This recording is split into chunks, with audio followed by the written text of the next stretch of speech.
Welcome to the Bookshop at the End of the Internet. This podcast is dedicated to helping book lovers discover new authors. Like all the best bookshops, this podcast is filled with all kinds of books and all kinds of authors.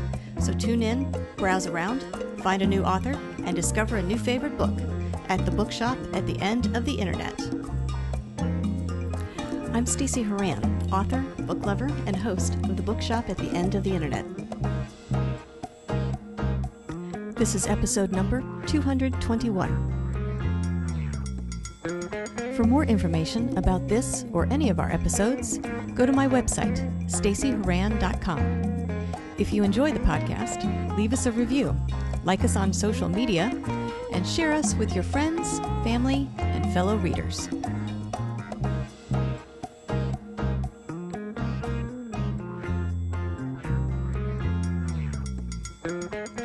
In today's episode of The Bookshop at the End of the Internet, I'm chatting with author Evette Davis about her new novel, The Others. It is the first installment in her urban paranormal fantasy series, The Council Trilogy. The main character, Olivia Shepherd, is a political consultant in San Francisco who stumbles upon a secret society of witches and vampires and discovers it is actively meddling in elections around the world. While uncovering this supernatural cabal, Olivia also learns some secrets about her own heritage. Evette Davis describes The Others as a metaphor for the ways in which women make peace with their own power in light of all the expectations placed upon them. The series is inspired by Evette's own experiences working for years in journalism and politics, and her stories are her imagination's way of fixing the world's thorny problems.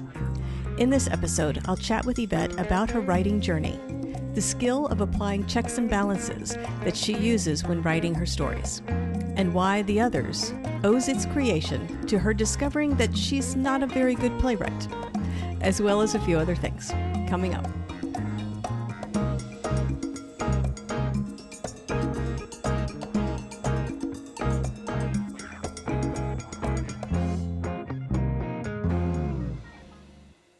Evette Davis, I want to thank you very much for joining me today on the podcast. Thank you. It's my pleasure to be here. I thought what we could do today is start by talking about your brand new book, The Others. If you don't mind, tell us a little bit about this book and what inspired you to write it. Well, The Others is about a secret society of witches and vampires who meddle in elections in the US and around the world to sort of keep fascism and nationalism at a tolerable level, I guess I'll say.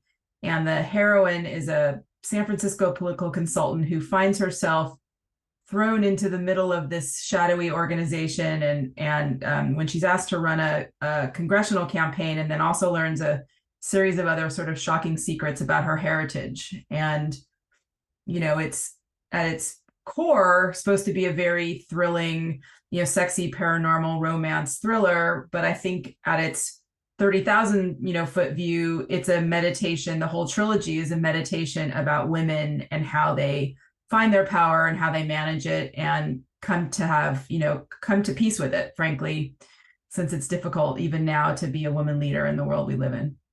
What was the spark for this book? What was that thing that hooked you and you thought, okay, there's something here?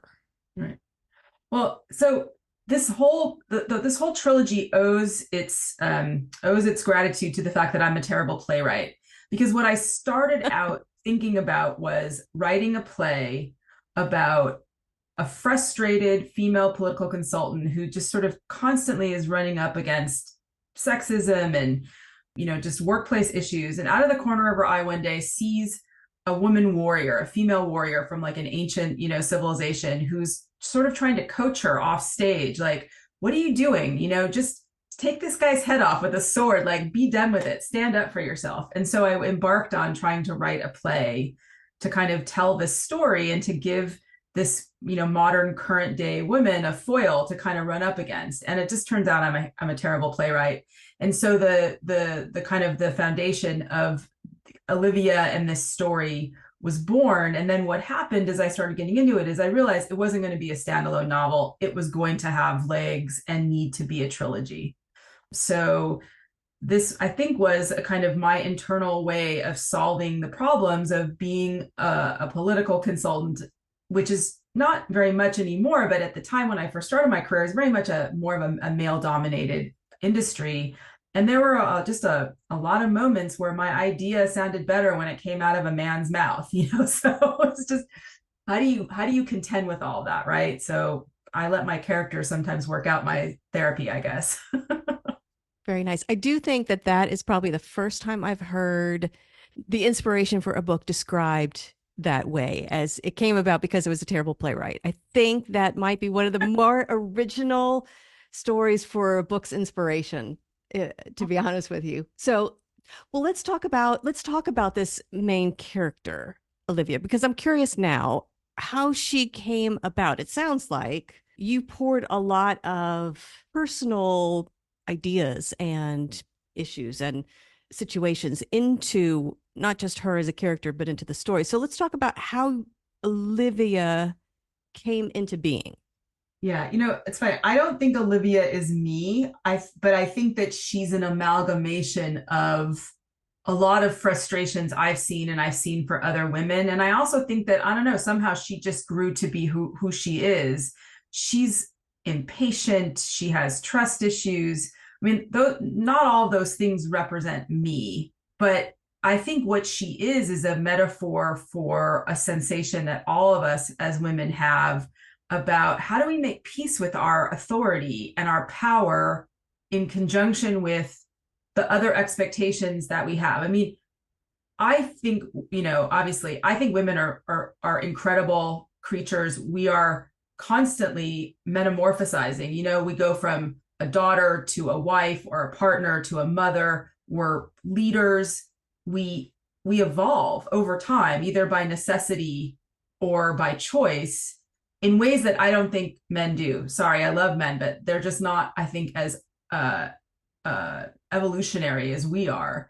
But at our core, we still have all these expectations about ourselves. If you look at Hillary Clinton versus Kamala Harris, for example, Hillary, needed to be smart and in control, but too much. And she was bossy. She was like Hermione Granger or something. So Olivia she's just struggling to figure out how do I get knocked down? How do I get back up? Now I'm in power. What does that mean?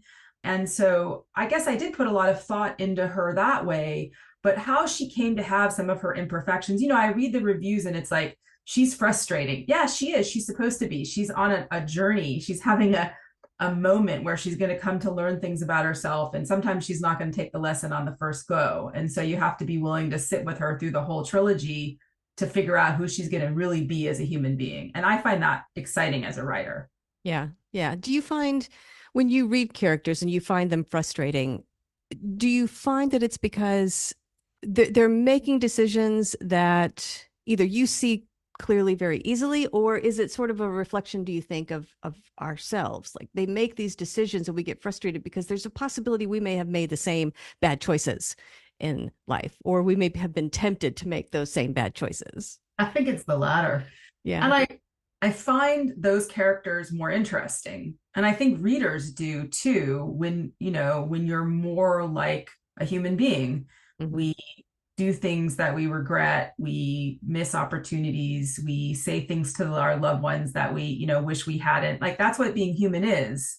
And there's a difference. I mean, and we'll talk about 48 States. The villain in that book is such a villain. And I had people say like, he's unbelievable. And yet he wasn't, but he's a really mean person. So, sometimes you write people who are uncomfortable because they do things that are just abhorrent, but sometimes you're writing about people who are flawed. And that to me is interesting if they can come out the other side, better for it. But I think, you have to be careful with readers because too much of something, I think, is too much of something, so somebody can be flawed, but if they spend the entire time trying your patience, I'm not sure you can, go with them for their whole journey. So that's a challenge as a writer, I think. And a challenge, particularly, I guess, when you're writing a trilogy, you can't have them evolve so much in the first book that there's no room to grow in the latter books, but they have to change enough that right. People want to continue to see what happens, continue to like them enough to carry on with their story. Yes, exactly. You're exactly right. I want to talk about a couple of things with respect to Olivia and the situations she finds herself in. So, first up, I'd like to talk about the council. I'd like to know your inspiration for this group. And then, how did you go about defining them, creating them, setting rules and boundaries? Like, what was your process for constructing the council? I think that the council is a result of my years working in politics and journalism. So I started my career as a newspaper journalist. Then I went to Washington D.C., where I worked as an intern and then as a deputy press secretary for a member of Congress at a pivotal moment in the United States history when the Democrats lost the majority in both the House, the Senate, and during Clinton's midterm. And it was the age of cable television. The internet, believe it or not, hadn't been invented yet. But you were starting to see these just very sharp shifts in discourse, public discourse. And obviously it's accelerated over time. And I think that the council was my imagination's way of fixing a very thorny problem, which is that we have a very unstable political process where people are not able to communicate peacefully with each other. And, I remember talking to somebody in my family before, when Biden was running, and she said, I just don't know if I can trust him. He's so bipartisan. And that is a real warning sign for me, because to me, bipartisanship, moderation, the ability to communicate with people, to be empathetic, to understand somebody else's point of view, even when you don't necessarily agree to it, that is like a fundamental need that we have as a society. Take out political parties and just think about what we need as a society to be able to live together. We need to be able to understand one another, even when we're angry or don't agree. And so for me, the council is like, this is my way of fixing it. We could really use it right now. I'm sorry that it's magic. Maybe it will rub off. But so that was the reason for it. And then in terms of constructing it, I mean, I am at my core a terrible policy wonk, and I am a voracious reader and a student of history. And I looked at the UN and other kinds of NGOs, and I just made up a structure for an organization that kind of operated like the UN, but it happens to be full of supernatural creatures. And I loved the juxtaposition of these magical people having their own bureaucracy. And, one of the things I like to say about the others and the Council Trilogy is that I don't really think you've met these characters before. I don't think you've met a vampire who's was a member of the resistance in World War II and who's Jewish. I don't think you've met a shapeshifter who runs security for, a political organization. And I wanted to create a contemporary setting for these characters in which we could talk about real life problems, but use the magic of fantasy and paranormal to bend rules and push boundaries to have an important discussion. Yeah. Now, have you always been a fan of paranormal and fantasy? Is this a genre or mixing of genres that you have naturally gravitated towards, Yes. or is this something new? No, I mean, you can imagine me as a small child in my living room watching Star Trek with my dad and my sister. I've always, in fact, there was a joke in our family that, our husbands had to be able to see Star Trek movies in order to marry my sister. And I sort of barely passed that test. But yeah, I've always been a huge fan. I tell a story often if you look at any of the interviews I've done that I used to go to the public library in Los Angeles where I grew up, and I would go and sit on the floor and pull Stephen King books off the shelf. I think I've read Dracula probably, a half a dozen or more times. So I'm a voracious reader and I read all manner of things, but I in particular like science fiction and fantasy. And I like it, both for its entertainment value, and I like it because of the way it predicts and imagines things that are, have come true in society. Think about Fahrenheit 451 and book banning and the emergence of screens, and George Orwell in 1984 and The Handmaid's Tale. God bless her for, people thought, oh my God, that's ridiculous. Oops. So I think that science fiction is a wonderful way to imagine things that maybe, are a little too far out to talk about in a traditional novel, but through science fiction, you're given the auspices to imagine this very different, set of circumstances. Right. Right. Yeah. It's a way of recreating or reimagining how things could be better, right? Talk about Yes. the ways to make things better without having to shine a bright spotlight on all the things that are currently wrong with us. We see it, we feel it when we read science fiction and fantasy without having somebody kind of shouting in our face That's of right. all these things are wrong. That's right. Yeah. Well, let's talk about, because you had a unique challenge here. The book is set in San Francisco. So let's talk about the world building you had to do for real world settings, right? Because you're dealing with fantasy and paranormal elements. You can't just talk about life as we know it. There's a lot of things that you had to make up. And yet you're a bit hamstrung by the fact that you are talking about San Francisco. So I imagine it has to feel real enough for the people who know San Francisco to go, yeah, okay, I can see it. I feel it. I get it. Right. So where do you find that balance? Well, I live in San Francisco. I've been here for 30 years, and I can tell you that it wasn't that hard.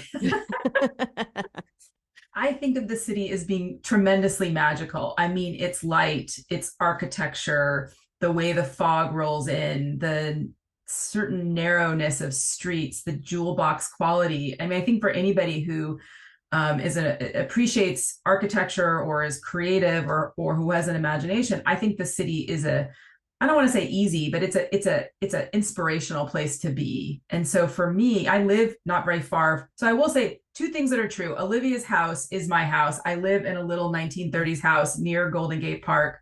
I walk in the park every day, and it's such a beautiful, magical place. And depending on the season and honestly where the fog is and how it works, it's just so inspirational and so beautiful. And so it wasn't hard to conjure up that canvas. What was sort of tricky was, making a picture for the San Francisco Giants, a vampire. And I think I just went slowly and kind of figured out how much I could do to put all of this in a real life setting, getting on a train, taking the subway to work. So the subway car is outside of my house.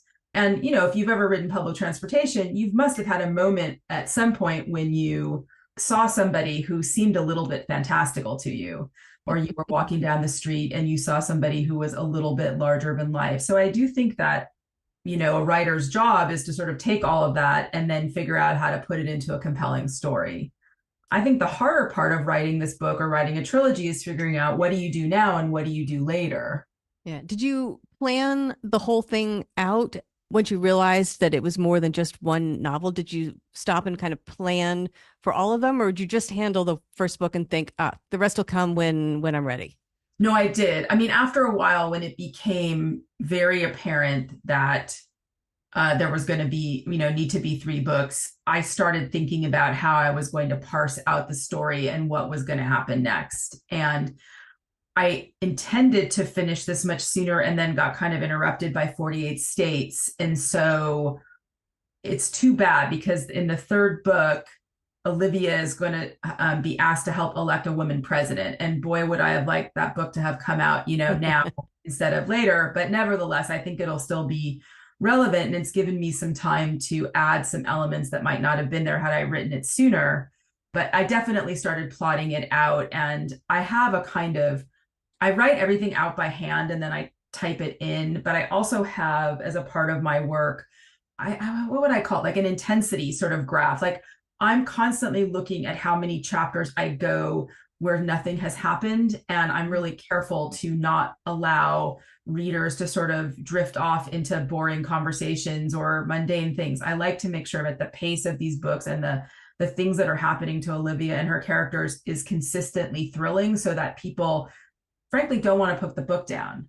And I get a lot of notes from people randomly who say things like, I stayed up all night reading 48 States, and I've gotten some early reviews of the others. People say I couldn't put this book down. Well, good. That's what I wanted for you. I wanted that for people. You've had that feeling. That's how I felt that when I read the very first Harry Potter novel. I was stuck in an airport. I picked it up at a bookstore. I got on the airplane and then I looked up and the plane was landing. Woo, that's great. I hope, that's what you hope you can do for readers when you sit down. At least that's what I want to do. I want people to have a good time and to be lost in a different world. Yeah. So that constant checks and balances exercise that you go through, where does that come from? Is that just something you stumbled upon as you were writing, or is that say, a skill you learned somewhere else that you apply to your writing? Oh gosh, I think that is a skill that I learned through, mentoring and, studying to be a writer and being with other writers and reading books and, the feedback I got on early versions of things. I have a really good editor who I work with, who's in the Bay Area with me, who has helped me to be really mindful of these things. So, and I think if you're not reading a lot, it's hard to be a good writer. And I think we all know when we get to a book and we get in a middle place and we're like, it's like being stuck in traffic, like you're just not going anywhere. And, nobody wants that. You want to be engaged. So it's a little bit of me, and I think a little bit of just absorbing good lessons and mentoring and editing along the way. Do you find when you're writing something like this with paranormal and fantasy elements that your own reading tends to gravitate towards that, or do you consciously read, say, more broadly or outside the genre?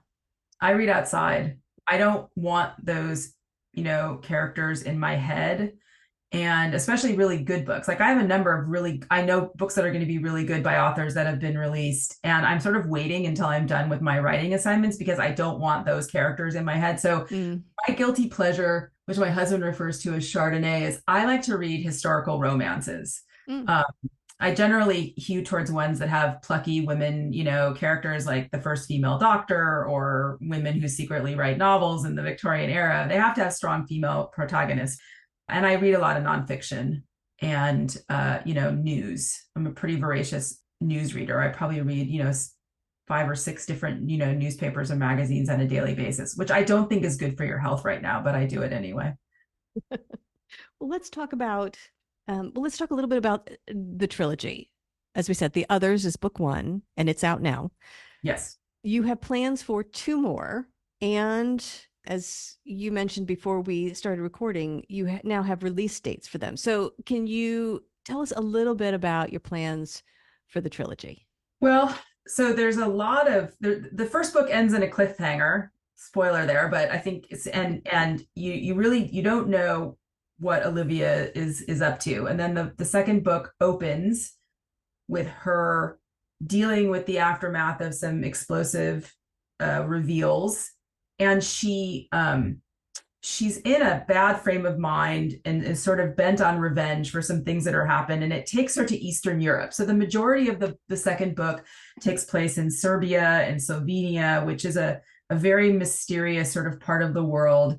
And she takes a job as an election monitor, which I'm not sure many people know that those exist, but of course I'm aware of it given my background. So she takes a job as an elections monitor as a ruse to, keep up with one of her enemies, and basically encounters a series of near-death experiences, all the while still training to become a stronger, version of herself. And goes through a series of relationship and emotional sorts of awareness moments and decisions, and comes to the end of book 2 still very much unresolved on certain things and kind of clear on others. And we get rid of one villain and reintroduce another. And then by the third book, Olivia is starting to mature and have a lot more self-awareness about what's going on, and is invited to be a part of running this campaign for president. And this is somebody she'll meet in the second book who has a different job at the moment. And she then becomes the sort of supernatural advance team for a presidential election, which again, I think is not something that's ever been written about. And really the whole idea of doing it thrilled me, right? Because it's like overlaying the complexities of a presidential campaign and then putting in supernatural elements, and how this team is going to deal with it was really fun. And that book is actually finished. I have a somewhat good second draft sitting in my inbox from my editor. And then it allowed me to introduce all of these strange, sorts of things that are going on with women in the far right sphere. So I guess I'll give you one spoiler. Olivia was kidnapped at one moment, and they try to burn her at the stake like a witch. And there's just a lot of commentary on what the discourse is about women. And then by the end of it, I wouldn't, everything gets wrapped up somewhat neatly, but I leave the door open. I'm not going to redo this trilogy, but I am going to probably spin it off into a new detective, a supernatural detective series where some of these characters go after stolen or lost objects that are magic that in the wrong hands could be problematic. So I'm kind of playing around with keeping them alive. I think I like these people so much, I just can't let them go. But we'll see. Right. Uh, it's a lot of work. And, I have 3 books coming out in a year. I'm a little bit tired. I'm considering taking like a year off and just studying a foreign language, or doing something totally different with my brain and then coming back to it. But the core group in this trilogy, Olivia, William, Joseph, Elsa, her time walker, Lily, her best friend, and a few others, they stay throughout the trilogy consistently. A few characters here and there, I'm sorry to say, have to go. But overall, that core group, that friendship, that family remains. And I think it becomes a very fun part of staying with the trilogy is the interaction between these folks as they push and pull on each other and kind of knit a tighter relationship together. Yeah. Yeah. Well, and then it's nice that you've written characters that you like so much, you want to continue spending time with. Yeah. Okay, so we'll keep our fingers crossed then for possible spin-off series. Yeah, I think that, I've been collecting in my library a bunch of different books on cursed objects and symbolism. And so I'm looking forward to eventually, reading up and sort of getting some ideas on what should, disappear first. Right. And I went on a vacation not long ago where I went cave scuba diving, and I was like in this very dark cave, and I looked up and there were like thousands of bats. And I thought, okay, this is scary. I'm glad I have a reason to be doing this as a writer. But I was thinking you could hide something in a cave like that. And Yes. That it would would be a be, huge deterrent against yeah, even trying to look for something like that. Wow. exactly. Right. Okay. Who would want to steal something in the middle of a cave with bats? Don't you want to find out? I do. So, Well, you mentioned earlier that this trilogy was interrupted by your other book, 48 States. right. So 48 States, the first book that you released then, not the first book you wrote. Correct. Tell us a little bit about 48 States if you don't mind. Well, 48 States contemplates a time when there's been mass domestic terrorism in the United States, so much so that the US has decided to sort of, by using eminent domain, or in this case, executive order, which is how the US actually created the internment camps for the Japanese. I sort of got obsessed with the idea that with the stroke of a pen, you could do something like that. So I envisioned the United States in the not too distant future where the US takes over various states, that's why there's only 48, and makes them into fracking territories. The notion being that we could avoid conflict with foreign terrorists by basically 100% producing our own oil and gas. Climate change is not a part of this discussion, and the heroine of that book is a truck driver in the territories who's gone there after her husband has killed himself. He's a veteran of one of a number of wars in Syria and other foreign countries, and he's killed himself, and she's gone off to be a fracking driver to support her family. Her father has died. Her mom is a librarian in Haley, Idaho. I have a thing for librarians, which we can talk about if you want. And she meets up with a man in the middle of the road, literally, who is a scientist who's out to prove that these fracking territories are damaging the environment. And the two of them go on an adventure to, basically save the country. And the villain in it is a maniacal CEO who is running these fracking territories and wants to overthrow the government in order to obtain more territory. And he's just a kind of he looks a lot like Donald Trump, but at the time when I started fooling around with this idea, he wasn't really an issue. It just, again, it's a kind of a manifestation of how science fiction can ultimately, in a writer's brain, show up in a timely way, because we were moving in these kinds of directions, if not here, certainly globally. And so River is another one of these women who, she's been a soldier in the war. She's a mother. Now she's a driver in this fracking territory. And she just doesn't know, who is she supposed to be? Is she supposed to be tender? Is she supposed to be a mercenary? Is she supposed to be able to love somebody? How does she put herself back together? And through this adventure, she finds a way to, certainly she falls in love, but what she really understands and comes to do is to love herself, to be at peace with herself, which I thought was a very poignant and kind of interesting thing to write about. And once again, strong female characters seem Yes. to be dominating your stories. Do they always come first? Do your characters always come first, or is it maybe a plot idea or setting or? I think that the plot idea came first for 48 States. I had a very clear sense of this dystopian landscape, and the characters came later. And I will tell you, the reason the order of this happened is that a writer friend I knew an agent who was looking for something, and the agent was more interested in 48 States than the other things I was working on. And so I really went to work and tried to finish that novel and put everything else on the back burner. And then once I handed it off, they weren't interested. But then I had this novel. So I was like, well, I'm stubborn. I'm just going to finish it. And because I had been so connected to the characters in this trilogy, at first, it took me a while to really connect with River and Finn and the rest of them. And this is where my editor, Cassandra, came in, because she really helped me to dig in and to make that journey. And ultimately, I self-published that book through my own printing imprint, but it became a starred review on Kirkus, and it won Best Indie Book for the year. And I'm very proud of what a poignant story it is. I think Kirkus said it was the equivalent of like a set of brass knuckles to your skull or something like that. It ended up being a really intense book. But, maybe there are enough strong women characters in the world, but I don't think so. And I think that girls need role models, and they also need a way to internally, I think, work through the struggles that we all feel at various moments about who we are, and how we get to be the people we want to be. And, I don't want to be unfair to men. Men are evolutionary and they go through these things. And for those of us who have great partners and colleagues, we're dealing with people who are going through their own human experiences. So I don't want to be ignorant or kind of disrespectful, but I do think that women in general have some challenges when they try to figure out who they are. If you're a working mom, it's like you're half of the time you're a great mom, and half the time you're a bad one, and half the time you're a great employee, and half the time you're not. I mean, we're always juggling multiple things. And I just think that those journeys can be satisfying, for people to read about and find ways to connect to their own situations. Yeah. Yeah. Well, you mentioned you have a thing for librarians, so I think we really do need to discuss what that is.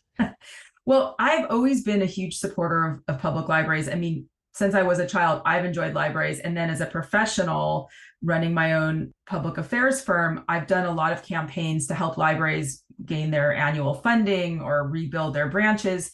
And I just have a big belief in libraries in general, because I think that the universal free access to books and material, to information, is such an important part of democracy. And so I just think librarians rock. So the mother in 48 States is a librarian. River is a voracious reader. She has books shipped to her in the territory, and the postal, workers are always making fun of her for having books.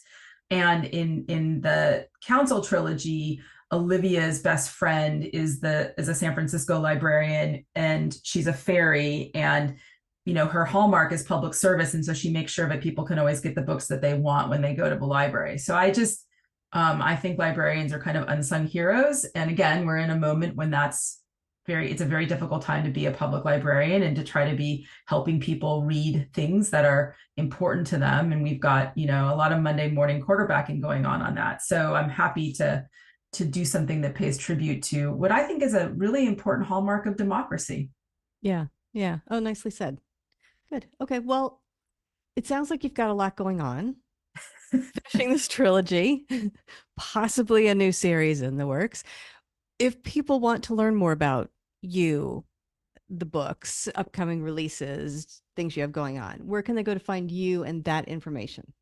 Well, they can go to my website, which luckily is, evettedavis.com. And then I have a Substack newsletter, which they can subscribe to on my newsletter. And I'm on Instagram and I'm on Facebook, and people occasionally email me and I write back. So I look forward to hearing from people and staying in touch with folks. And I'm glad that my daughter is a junior in college, because I don't think I'd be able to do as much of this if I still had, the day-to-day responsibilities of soccer practice and math tutoring or whatever. So, I'm in a kind of sweet spot as an empty nester where I have the luxury of using all of my free time to do things that are creative and satisfying. And I feel very fortunate to be in that moment right now. Yeah. Yeah. Well, if people want to purchase a copy of your new release, The Others, or 48 States, where can they go to buy them?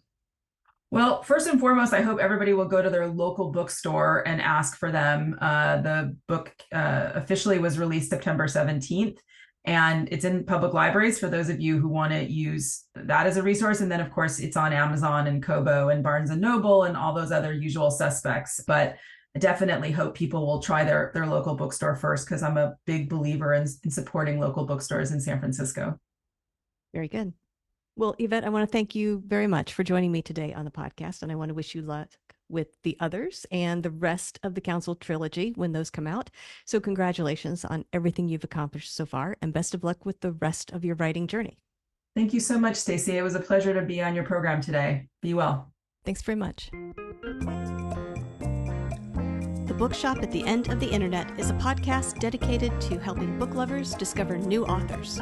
Like any good bookshop, this podcast features a wide variety of books by the equally varied and interesting authors who felt compelled to write them. This podcast gives you a chance to meet these wonderful writers and discover your next must-read book.